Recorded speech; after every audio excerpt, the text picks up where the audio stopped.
আমার বাবার নাম কি মা? প্লিজ শুধু এইটা বলো। কেন রিমি? আমি কি তোর কোনো অভাব রেখেছি? মা তো তোর পাশে আছেই, তাহলে বাবাকে চাইছিস কেন? আমি বাবাকে চাইছি না মা, তোমাকে ছেড়ে কোথাও যাব না আমি।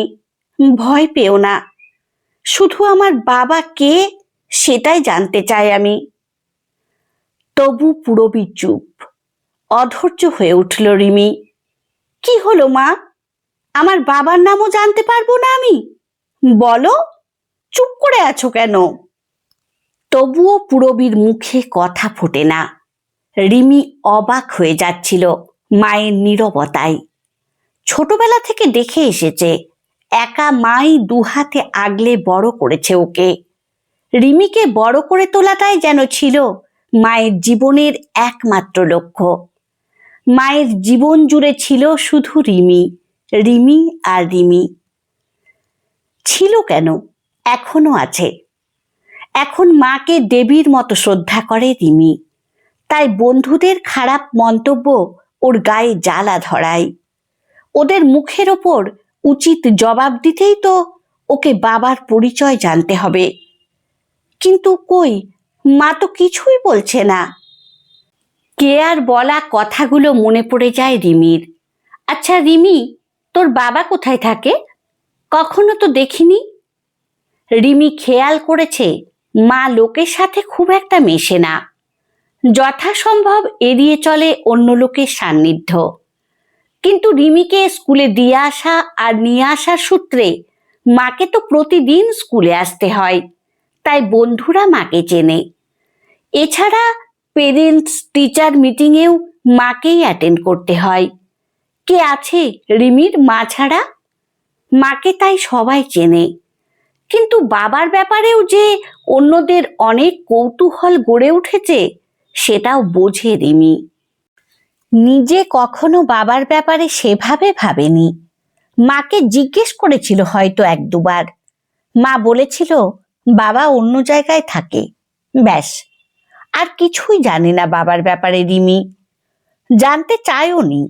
মাকে ঘিরেই তো রিমির জগৎ, বাবা নেই তো কি হয়েছে?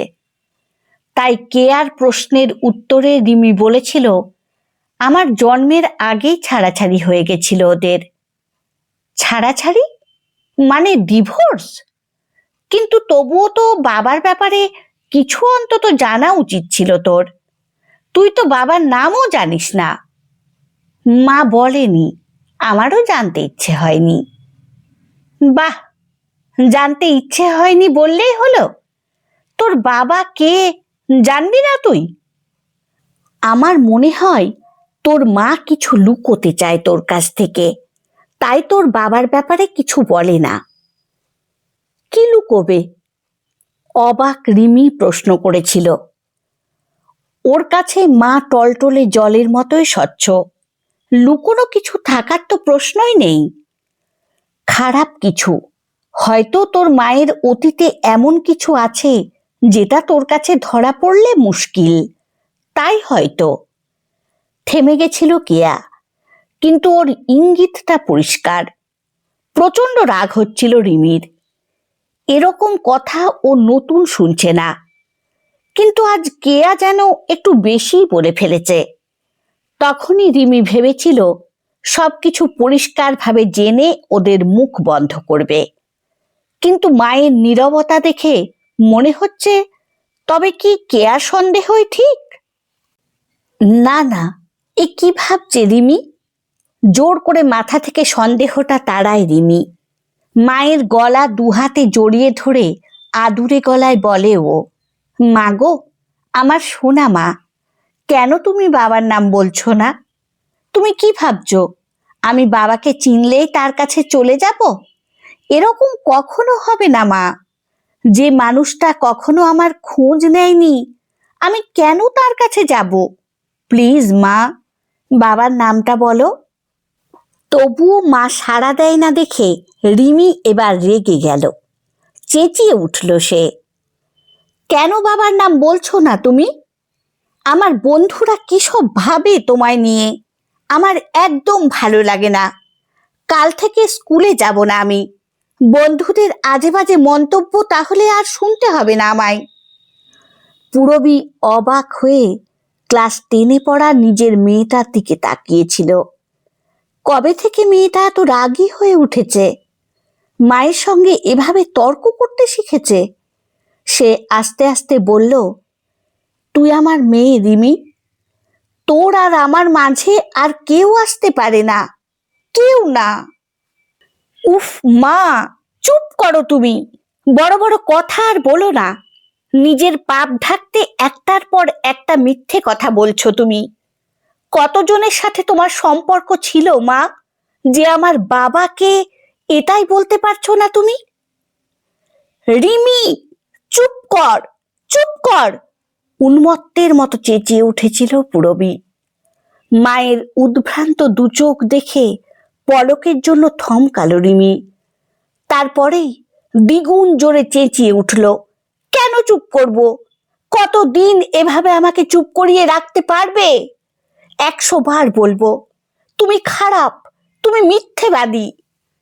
পূরবী পাগলের মতো উঠে এসে এক ধাক্কা দিল রিমিকে। ওর মুখ টকটকে লাল, চোখ বিস্ফারিত।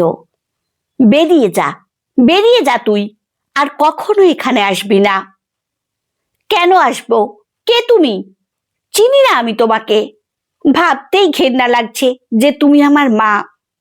বেরিয়ে গেল রিমি। কষ্টে ওর বুক পুড়ে যাচ্ছিল।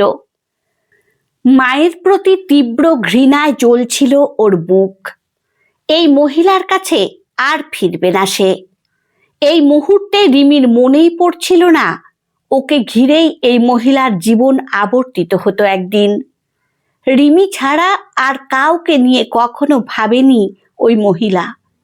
রিমি ছিল ওই মহিলার প্রাণ। না, সেসব কিছুই রিমির মাথায় ছিল না তখন। মায়ের ওপরে প্রতিশোধ নেওয়া যায় কি করে, সেই ভাবনাতেই আচ্ছন্ন ছিল সে। অনেক ভেবে মলি মাসির বাড়িতে গিয়ে উঠল। মলি মাসি ছাড়া আর কাকেই বা ও চেনে ভালো করে? মলি মাসি ওই মহিলার প্রিয় বান্ধবী। বিয়ে করেনি, একাই থাকে। রিমিকে খুব ভালোবাসে। আসলে রিমির স্কুলে সায়েন্সের টিচার মলি মাসি। এই মুহূর্তে মলি মাসির কথাই তাই মনে এসেছিল রিমির। রিমি বেরিয়ে যাবার পর ধপ করে মাটিতে বসে পড়ল পূরবী। ওর শরীরে যেন একটু শক্তি আর অবশিষ্ট নেই। শেষ পর্যন্ত রিমির কাছ থেকে এত বড় আঘাত পেল। রিমি ওর নারী ছেঁড়া ধন। প্রতিদিন যাকে দেখে বেঁচে থাকার শক্তি জোগাড় করেছে পূরবী, যার জন্য এতদিন ধরে সব কষ্ট হাসি মুখে সহ্য করেছে ও, এই মেয়ের জন্যই একদিন সব ছেড়ে দিয়েছিল ও। রিমি ছাড়া আর কে ছিল পূরবীর? এখন কার কাছে যাবে পূরবী? কেন বেঁচে থাকবে ও? রিমি কি করে এত খারাপ কথা বলতে পারলো ওকে? ওহ ভগবান, এগুলো শোনার আগে মরে গেল না কেন পূরবী? রিমিকে হঠাৎ এভাবে একা একা বাড়ির দরজায় দাঁড়িয়ে থাকতে দেখে অবাক মলি। কি রে, তুই একা এখানে? তোর মা কোথায়? আর তোকে অমন দেখাচ্ছে কেন? সব ঠিক আছে তো রে মা? আগে আমাকে ঘরে ঢুকতে দাও, সব বলছি। বলতে বলতে কেঁদে ফেলল রিমি। আরে কি হয়েছে? ভেতরে আয়, তোর মা ঠিক আছে তো? রিমিকে ভেতরে টেনে এনে প্রশ্ন করল মলি। রিমি এরকম করছে কেন? পূরবীর কিছু হলো না তো? রিমি সমানে কেঁদেই চলেছে। মলি ধমকে উঠল এবার। কি হয়েছে বলবি তো? শুধু কাঁদলে কি করে বুঝবো আমি? তোর মায়ের কিছু হয়নি তো? চুপ করো তুমি। ওই মহিলাকে বারবার আমার মা করবে না। মানে? মলি অবাক হয়ে এই কিশোরীর জ্বলন্ত দু চোখের দিকে তাকিয়ে রইল। মানে জানলে তুমিও ওই মহিলাকে ঘেন্না করবে। আরে কি হয়েছে বলবি তো? ধীরে ধীরে সব কথা খুলে বলল রিমি ওকে। তারপর বলল, আমার মা একজন খারাপ মহিলা মলিমাসি। তুমি কি কিছুই জানতে না? কি করে ওই মহিলার সঙ্গে বন্ধুত্ব করলে তুমি? আচমকা ঠাস করে একটা চড় রিমির গালে এসে পড়ল। চমকে উঠল। কি হলো? দুধ কলা দিয়ে কালসাপ পুষেছিল তোর মা? সেদিন কারো কথা কানে নেয়নি সে। বোকা মেয়ে, ভেবেছিল নিজের সন্তানকে নিয়ে সব দুঃখ ভুলবে। কিন্তু এই সন্তানের মনে যে এত বিষ থাকবে বেচারি বুঝতেই পারেনি। রাগে মুখ লাল মলিমাসির। গালে হাত দিয়ে স্তব্ধ হয়ে বসেছিল রিমি। মলিমাসি এসব কি বলছে? কিচ্ছু বুঝতে পারছে না সে। ফ্যাল ফ্যাল করে মলিমাসির দিকে তাকিয়ে রইল সে।